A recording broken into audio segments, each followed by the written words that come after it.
Бұл жерде қазір бізді құртып жатқан не нәрсе айтайын ба? Социальный сет. Ана блогерлерді көресің, байлардың өмірі ғой. Ана біз өзіміздің құрметіміз жоғалып кетеді. Бізді құртқан бір-ақ нәрседе значок. Мен есептеңіз, Алматыға келгенде дымсыз қалып қойдым да. Ассалаумағалейкум құрметті достар, көрермендер, бүгінгі тақырыбымыз мынау сұрақтың жауабы болып табылады. Базарда жүргеніме 10 жыл болды, жабайы істеп жатырмыз, компания ашып, профессионал істегім келеді дейді. Соған сәйкес тағы да Алмас 8266 деген көрерменімізден сұрақ туындайды. Қауын қарбыз, бал сату системаға қалай қоюға болады, қалай жүйелеуге болады, соту аксессуар деген сияқты бүкіл осындай майда шүйттеу бизнестерді айтқалы келіп отыр. Бүгінгі эфир сіздерге керемет инсайт болатынына мен толыққан сенімдімін. Ал Баке, қош келдіңіздер. Ассалаумағалейкум. Так, жабайы бизнес, бұл жерде қазір бізді құртып жатқан не нәрсе айтайын ба? Социальный сет. Бірінші очередь социальный сет құртып жатыр. Ол не құртып жатыр деген? Мысалға мынандай нәрсе ғой. Любой бизнестің, абсолютно любой бизнестің мақсаты не соңғы мақсаты? Продажа? Ақша табу ғой. Иә. Ақша табу. Ал енді біз не істедік? Ақша табудың жолында статус қойып тастадық та. Мысалға қазір біз интернеттен қарасақ, Нарада деген Алматыда ана блогерлерді көресің, байлардың өмірі ғой. Кеше жақында бір свадьба болып, бір сандық ақша түсті Нарада. Мысалы қалатын болса. Сол сияқты өмірді көрген біреулер майбақпен жүреді, біреу андаймен, біреу мынандаймен жүреді. Сол кезде біз ойлаймыз да, ана біз өзіміздің құрметіміз жоғалып кетеді да. Бірақ мен ана Қызылордадан келдім. Не үшін жоғалып кетеді? Қазір айтамын. Қызылордадан мен осылай Эстодан келдім. Источникке келдік қой енді. Алматыға келген кезде кілең мынандай ғой. Луи Виттон, Прада, айфон.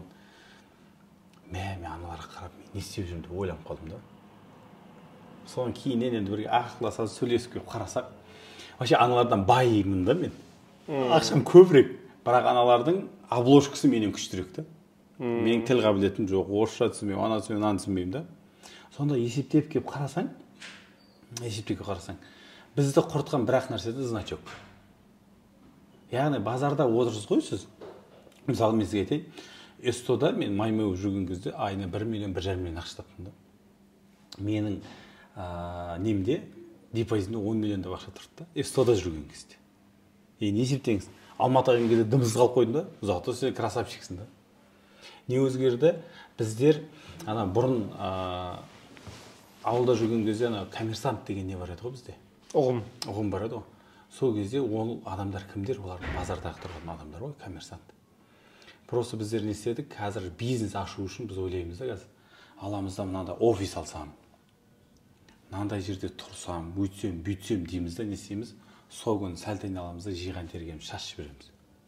Да, базарда тұру оңай емес, но бірақ жаймен өзіңізге құрмет жасауыңыз керексіз. Мысалға қалай? Мысалға сіз базарда сыртта открытый бутикте тұрсаңыз, критейға кіріңіз.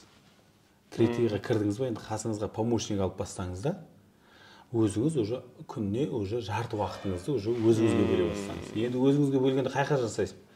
Уже жаймен деп бизнестің білімін ала бастау керек.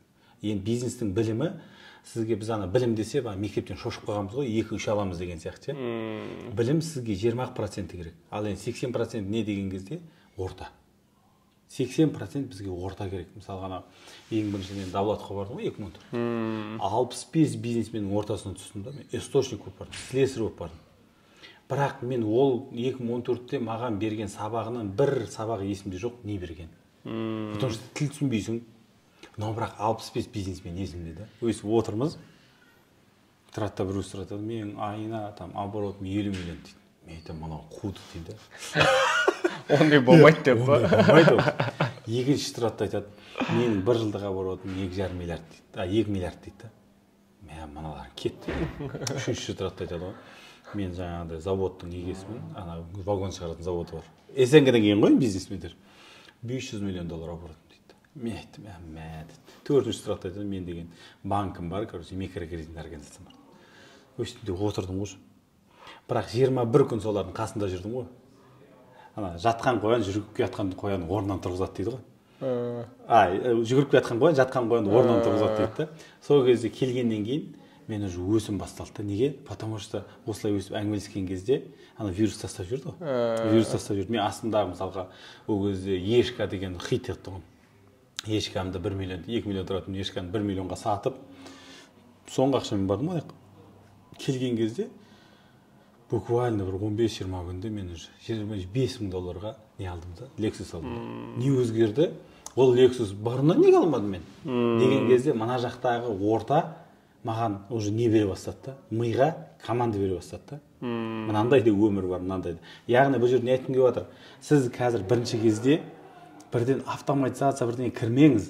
Бірінші кезде просто өзіңізге қасыңызға помощник алып, сатушы алыңыз, не алыңыз, сөйтіңіз де жарты уақытыңызды уже бөле бастаңыз.